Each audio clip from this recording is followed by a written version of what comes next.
ஆஸ்ட்ரோபெட் தமிழ் நேயர்களுக்கு அன்பு வணக்கம். மீன ராசி நேயர்களே, ராசி அதிபதியான குரு பகவான் 4ஆம் இடம் என்று சொல்லக்கூடிய சுகஸ்தானத்திலிருந்து 5ஆம் இடம் என்று சொல்லக்கூடிய பூர்வ புண்ணியஸ்தானத்திற்கு அக்டோபர் மாதம் 19ஆம் தேதி அன்று அதிசாரம் பெற்று செல்லப் போகிறார். அந்த குரு பகவான் நவம்பர் மாதம் 12ஆம் தேதி அன்று வக்கர கதி அடைகிறார். டிசம்பர் மாதம் 6ஆம் தேதி அதே வக்கர நிலையில் மீண்டும் மிதுன ராசி மண்டலத்திற்குள் வருகிறார். அதாவது சுகஸ்தானத்திற்குள் வருகிறார்.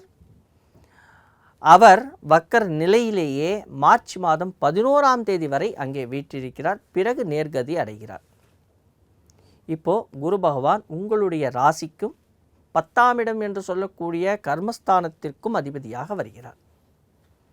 இப்போ இந்த மீன ராசி என்று நாம் சொல்லும் பொழுது உங்களுடைய குரு பகவான் நல்ல சாரம் பெற்றிருந்தாலோ அல்லது நல்ல இடத்தில் அமர்ந்திருந்தாலோ நல்ல பலன்களையும், அதே நேரம் அவருடைய சாரம் அல்லது அவர் நல்ல நிலையில் இல்லாமல் இருந்தாலோ அதன் மூலம் படிப்பினைகளும், அதே நேரத்தில் உங்களுக்கு இப்பொழுது நடந்து கொண்டு இருக்கக்கூடிய தசாபுத்தி அந்தரங்களும் முக்கியமான வேலைகளை செய்ய போகிறது என்பதை கவனத்தில் கொள்ளுங்கள். இப்போ குரு பகவான் 4ஆம் இடம் சுகஸ்தானத்திலிருந்து 5ஆம் இடம் பூர்வ புண்ணியஸ்தானத்திற்குள் செல்கிறார்.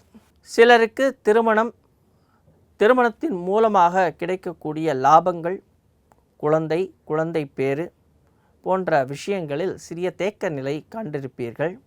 அவர்களுக்கு இப்பொழுது சந்தான பாக்கியம் கிடைப்பதற்கும் குழந்தைகள் மூலமாக லாபங்கள் கிடைப்பதற்குமான தருணம். மேல் படிப்பு படிப்பவர்களுக்கு நல்ல விஷயங்கள் வந்து சேரும். ஆதரவு கரம் நீளும். மேல் படிப்பினால் லாபங்கள், ஆதாயங்கள் கிடைக்கும். வெளியூர் வெளிநாட்டிற்கு சென்று படிப்பதற்கான ஆசைகள், அபிலாஷைகள் பூர்த்தியாகும். அதே நேரம் உங்களுடைய மூத்தவர்கள் அல்லது உங்களுடைய தாத்தா பாட்டி இவர்கள் மூலமாக கிடைக்கக்கூடிய லாபங்கள் கிடைக்கும். சிலருக்கு கேம்ஸு ஸ்போர்ட்ஸ்லலாம் இன்ட்ரெஸ்ட் இருக்கும். அவங்களுக்கு அந்த கேம்ஸு ஸ்போர்ட்ஸ் மூலமாக லாபங்கள் கிடைக்கும். நீங்கள் எதிர்பாராத தன லாபங்களை பெறுவீர்கள். தொழில் சார்ந்த விஷயங்களில் முன்னேற்றம் காண்பீர்கள். குழந்தைகள் மூலமாக வருமானங்கள் திருப்திகரமாக இருக்கும். உங்களுடைய கர்மாக்களை சரியான விதத்தில் செய்வீர்கள். மூத்தவர்களுக்கு நீங்கள் செய்ய வேண்டிய கர்ம விஷயங்களை சரியாக செய்யக்கூடிய தருணமாக அமையும். அதே நேரம் ஆன்மீக பயணங்கள் உங்களுக்கு வெற்றியை கொடுக்கும். ஆன்மீக நாட்டம் அதிகரிக்கும். ஆன்மீகத்தின் மூலமாக பல குருமார்களை சந்திப்பீர்கள். இதே நேரத்தில் அவர் இந்த 5ஆம் இடத்தில் நீங்கள் கவனமாக இருக்க வேண்டிய விஷயம் என்ன அப்படின்னு சொன்னால், முக்கியமாக உங்களுடைய வயிறு சம்பந்தப்பட்ட பிரச்சனைகளோ அல்லது மார்பு சம்பந்தப்பட்ட பிரச்சனைகளோ வருவதற்கான வாய்ப்பு இருக்கிறது. கவனமாக இருக்க வேண்டும். முதுகில் சில பிரச்சனைகள் ஏற்படலாம். அதே நேரம் இந்த சிறுநீரகம் போன்ற விஷயத்தில் கவனத்தை வைத்து கொள்ளுங்கள். வெளியூர் வெளிநாட்டிற்கு பயணம் செல்லும் பொழுது கவனமாக இருங்கள். சிறு தூர பயணங்கள் கூட சில நேரங்களில் பிரச்சனைகளை கொடுக்கலாம். உங்களுடைய பெரியவர்கள், அதாவது மூதாதையர்கள், அவர்கள் மூலமாக கிடைக்கக்கூடிய சொத்து பிரச்சனைகள், சொத்தினால் வரக்கூடிய பிரச்சனைகள் எழலாம். தொழில் சார்ந்த விஷயங்களோ அல்லது வேலை சார்ந்த விஷயங்களிலேயோ வேலை பலு அதிகரிக்கும். மனக்குழப்பங்கள் அதிகரிக்கும். இந்த விஷயத்தில் மூலமாக லாபம் என்று வரக்கூடிய விஷயங்கள் உங்களுக்கு லாபம் இல்லாமல் போகலாம் என்பதை கவனத்தில் வைத்துக்கொள்ளுங்கள். இப்போ அவர் வக்கரம் பெறப்போகிறார். இந்த வக்கரத்தின் மூலமாக உங்களுக்கு கிடைக்கக்கூடிய லாப நஷ்டங்கள் என்னங்கிறத பார்க்கலாம். வக்கரத்தில் நீங்கள் எதிர்பாராத தனலாபங்கள், வண்டி வாகனங்கள் அல்லது அசையா சொத்துக்கள் மூலமாக கிடைக்கும். தாயார் மூலமாக தாயாரிடத்தில் இருந்த பிணக்குகள் நீங்கும்.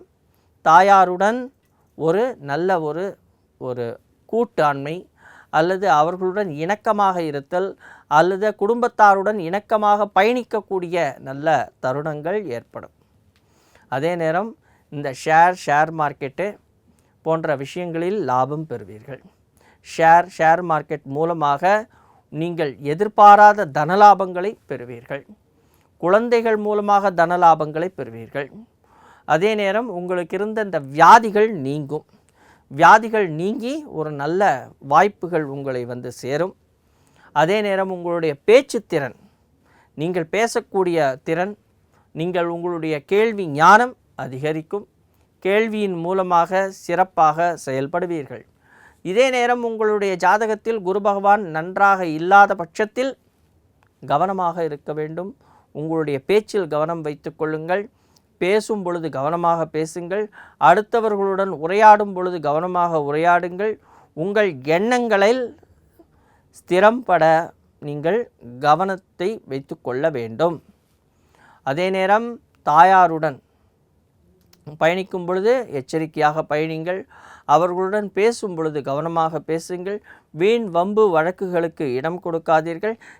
ஷேர் மார்க்கெட் போன்ற விஷயங்களில் இறங்கும் முன்பு உங்களுடைய ஜாதகத்தை பார்த்து கொள்ளுங்கள். வீண் நஷ்டத்தை நீங்கள் தவிர்க்கலாம். இல்லை என்றால் வீண் நஷ்டங்கள் ஏற்படும். குழந்தைகள் மூலமாக பிரச்சனைகள் ஏற்படும். குழந்தைகள் மூலமாக மனத்தாங்கல்கள் ஏற்படும். சில நேரங்களில் தொழில் சார்ந்த விஷயங்களில் நமக்கு அதீத நம்பிக்கையின் மூலமாக பின்னடைவுகளை நாம் சந்திப்போம். நமக்கு கவனக்குறைவு ஏற்படுவதற்கான வாய்ப்புகளும் இருப்பது என்பதை கவனத்தில் கொண்டு உங்களுடைய சுய ஜாதகத்தை பரிசோதித்து கொள்வது இத்தருணத்தில் நன்மையை கொடுக்கும். நன்றி, வணக்கம்.